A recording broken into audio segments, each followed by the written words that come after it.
Now we come to the big blunder.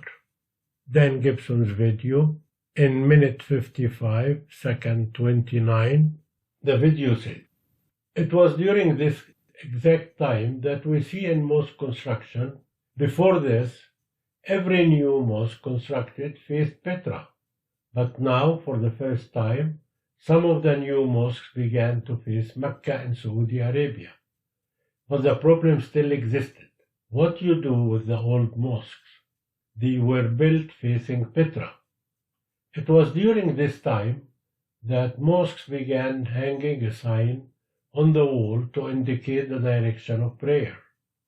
It was said in the reign of Uthman that the Caliph ordered that signs be posted to the walls of the mosques in Medina.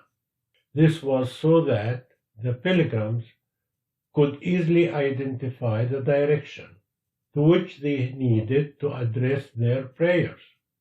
Now, this is a very interesting development, because up until this time, mosques were built so the faithful had only to face the Qibla wall and they faced the holy city.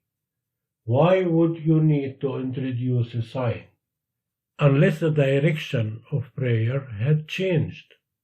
End of quote. The Caliph Uthman.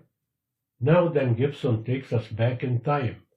Remember, the events concerning Ibn Zubayr started on the year 63 after Hijrah and lasted till 73 after Hijrah. And the companions of Ibn Zubayr allegedly built the Meccan Hijaz Kaaba on or just after year 70 after Hijrah.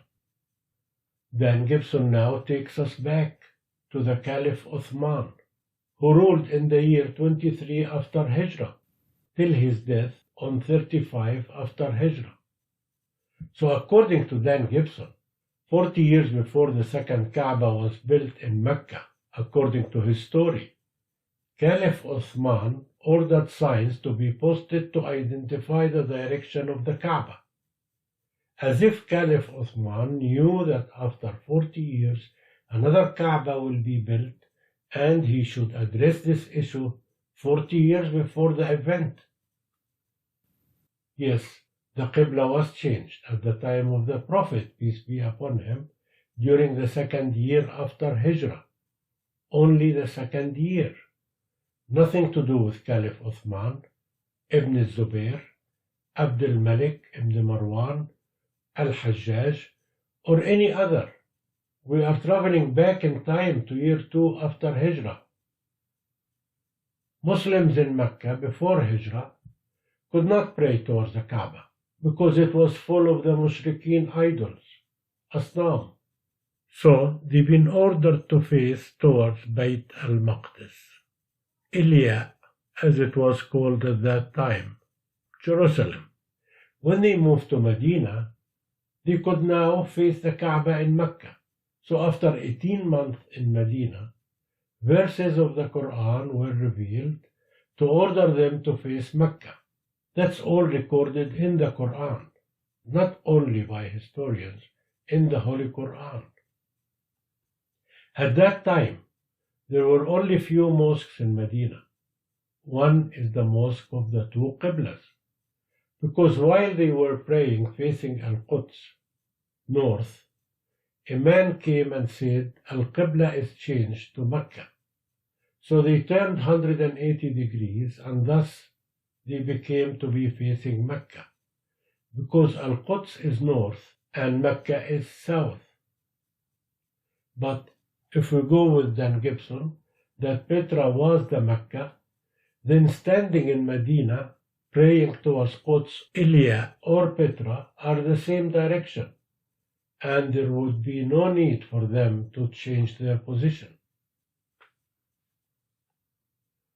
So the change of Qibla happened only one time throughout the Islamic history, in year 2 after the Muslims emigrated from Mecca to Medina, in year 2 after Hijrah, long before the Caliph Uthman, before Ibn Zubayr, before the Umayyad and before the Abbasids.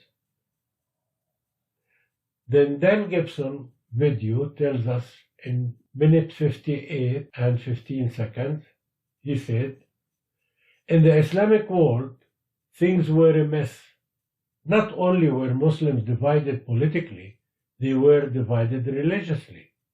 Obeying the wishes of Allah as revealed by the Prophet Muhammad was at the very heart of Islam.